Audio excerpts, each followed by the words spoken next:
This is a presentation of the School of Criminal Justice and Law Enforcement at California Southern University. First question. Captain Saunders, LAPD.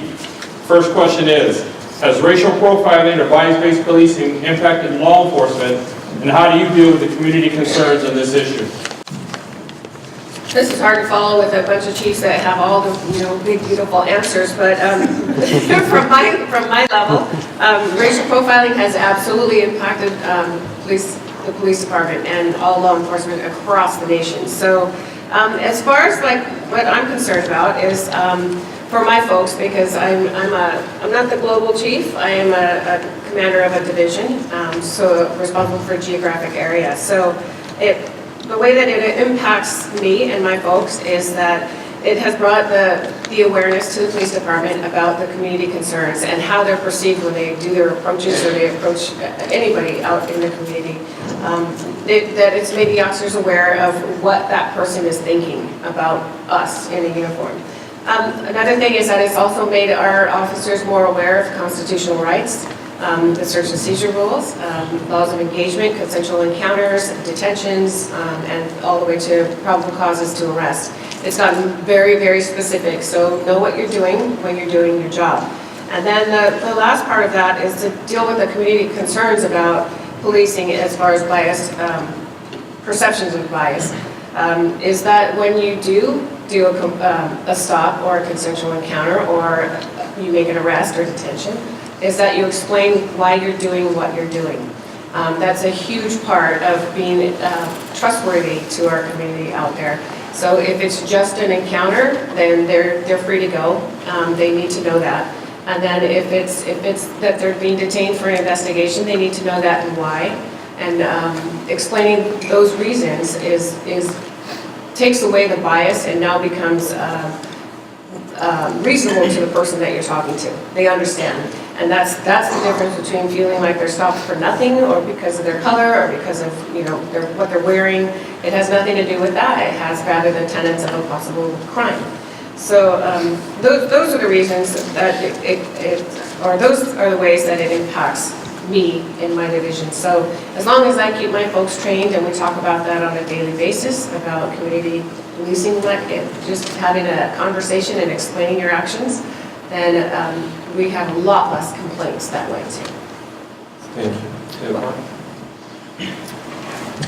Yes, I thought it was really good. One of the chiefs mentioned that the fact that we continue to reference bias-based policing and racial profiling continues to mean it's an important issue with the community, and that I think the phrase that was used, it creates opportunity to have dialogue with the community. One of the recommendations in the President's 21st Century Policing Report was that police officers needed to go out and do a better job at getting to know the community. And I think what needs to happen is we need to allow the community to get to know us a little bit better. My name tag has my first initial and my last name. It doesn't say a whole lot about me. And I was just at our academy today assisting in training in brand new recruits, and I think that if the public got a perspective of what our recruits look like, there's African Americans, there's Hispanics, there's Muslims, there's Christians, there's women. And I think that for them to get to see that, I think that would be reassuring to them, for them to get the opportunity to know us just a little bit better, to see how diverse our community is. Because in some cases, that classroom that I was looking at today was just as diverse as our communities are. And I think that sometimes we're afraid to shake somebody's hand in the field. We're afraid to say, my name is Jason. And I think that that's something that we need to implore upon our officers, is every opportunity, every contact, every communication that they have with somebody from the public might be the only time that they communicate with a police officer that day, that year, that couple of years. And that's something that needs to be pushed down to our line staff, and something that needs to be sold all the way down to them. We do a good job at training. We train our recruits, we do advanced officer training, we do perishable skills training on bias-based policing, but that's something that needs to get pushed down all the way down to the line staff, is the importance of allowing them to get to know us just a little bit better, to see that we probably have a lot more in common with them than we think we do. Thanks. I wanted to take part of my 3 minutes to just say thanks for having myself and my colleagues here this morning to present, and specifically to make sure my boss is sitting in the front row. First, I don't think bias-based policing in my community was really on the department's radar because most of our community is white and most of our department is white. However, with the governor signing AB 953, it's now on our radar, and we have a lot of work to do before we get there. One of the things that I think is going to be an issue for all law enforcement that is going to have to adhere to AB 953 is the data. And we're putting a lot on the officer in the field to estimate what the ethnicity is of everyone they come into contact with. Dare we ask if we're not sure or just don't know, we're just going to pencil that in. So basically what we're going to get is bad data in, which equates to bad data out. So I don't know what they're trying to do with 953, but I don't think it's going to be the answer to our... Where's Dave at? Dave, maybe later in the final, because I think Darren raises a great question. And remember when we were doing yours and working with it, we had to ask because we wouldn't know. Maybe at the end of our session you can address, estimating, because you sat on the advisory panel with the governor, so you know what was in their minds. And I'll just end it with when I think we just, in law enforcement to address this issue, we just need to show that law enforcement respects the dignity and rights of all. And I think as long as we're behind that simple message, that we can overcome the whole issue on racial and bias policing. Thank you. Yes, so we hire from the human race, and as such, we are fallible, and we all carry with us an implicit bias. One of the things that we at Fullerton infuse into our training program is fair and impartial policing. So we're stepping away from the word racial profiling. We're stepping away from bias. So we are infusing fair and impartial policing into our briefings. Our command staff is completely invested in the terms of fair and impartial policing, and as such, we have had many of our officers attend train-the-trainer classes where, again, when we go to briefings, we have these conversations with not only members of our department, but members of our community. And in opening up that conversation, we have found that the community is very welcoming to these concepts. We also have perishable skills training, which my colleague just referred to. So every few years we have a series of trainings, again, which we are given an opportunity to infuse this fair and impartial policing into those perishable skills trainings as well. Having a diverse workforce, having a workforce that mirrors your community and your demographic is imperative. So at Fullerton, we are attempting to do all of those things and trying to bridge that gap and rebuilding some public trust with our community members. I come from a unique perspective. I've taught racial profiling across the state for the last 15 years and worked closely with Post on it. So I have a lot of experience interacting with officers. And there's three things I'd like to point out and that we are challenged with as we deal with this subject matter. First thing we point out to the officers is it's really hard to racially profile somebody you know. Doesn't mean it can't happen, but it's hard to do because you know them. The second thing is that as police officers, we are oftentimes accused of racial profiling, but the reality is, if you look at it from the agency's perspective, there's only two ways that you can definitively prove that racial profiling has happened. The first is that the officer admits it, and there's not very many instances where that happens. The second is that you read the officer's mind and you know what they're thinking. So if you can do one of those two things, then you can show that it is happening. Other than that, what we turn to, and where the real challenge is a collection of statistics. And instead of necessarily answering that question, I just pose something to everybody in the audience.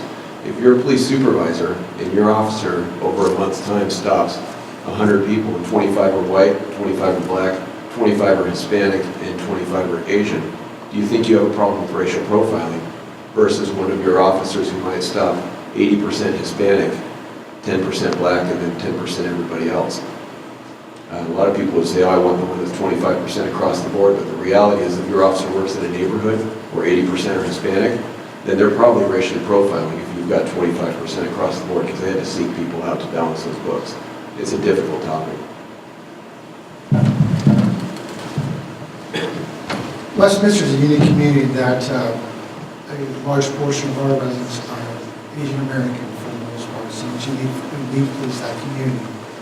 One of the things that we've been able to successfully as far as outreach to the community is engaging not only the schools, the churches, the mobile home parks, but also the media too. We have a very unique city in that a large portion of the Vietnamese media, would be print, news, radio, are kind of the little Saigon community for those that aren't familiar with the Westminster area. Over the years, we've been able to engage the media. So as a result, if there are times where there's community concerns that happen, there's issues that happen, we're able to kind of reach out to our partners relatively easily to kind of get the message out. And more often than not, we've been able to kind of fill in those gaps. And I think that a lot of times where we have issues in the community, where people have a perception of whether or not the policing is not done properly, having the media as a partner in some of these issues has allowed us to be a lot more transparent in what we do. That's been really helpful for us. The other thing that we've done recently too, over the past 5 years, all of our officers are responsible for having certain type of community contacts that they must meet within the communities. They have to write about it, they have to report about it, and every month they sit with their supervisors to talk about what they've done at those particular locations that they've been assigned to do. The idea is that if those community contacts know the officers by first-name basis, they're quick to respond as far as pass on information that we believe might be of interest to us as we police our community. The other aspect that we have with the bias-based policing beyond our policy too is that it requires our supervisor to kind of do follow-up cards in terms of just spot checking our officer performance out there. So our supervisor are required to just randomly call 3 or 4 different contacts throughout the month, just to ask the citizen how the service was. Obviously, more often than not, those responses have been positive. And on the few occasions that hasn't been, we typically follow up with that citizen to try to address their concern. And it's been really productive for us in terms of that, to keep meeting engagement. So.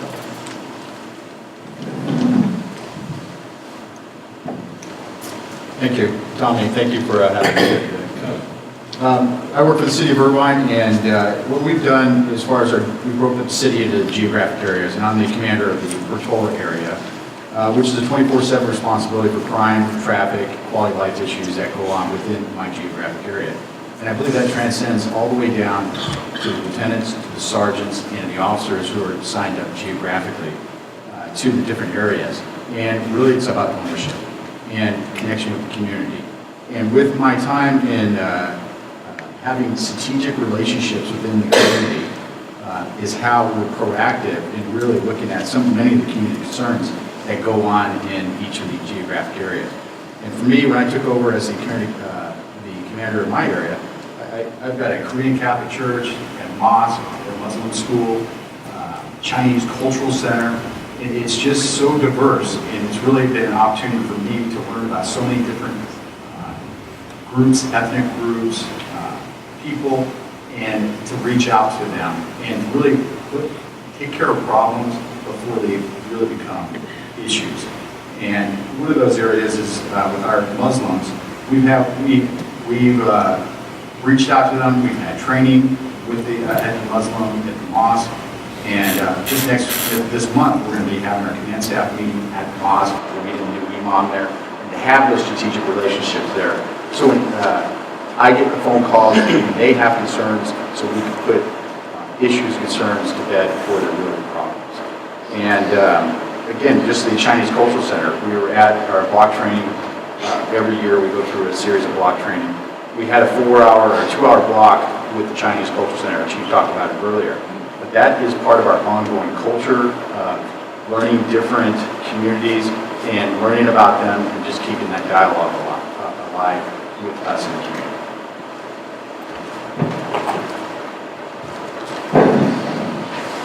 Yeah, I think it's affected the Sheriff's Department in the form of training. Training our officers, providing them advanced officer training, but also training the community. And we have a community relations office that puts on a Citizens Academy, and it provides the citizens an opportunity to get to know the culture of law enforcement. going back to what Lieutenant Parker was saying, it provides them an opportunity to see the person behind the badge and getting to know our instructors. We get a diverse group of instructors that are all sworn staff, non-sworn staff, and it provides the opportunity for that citizen in the community to interact with them and get to know us.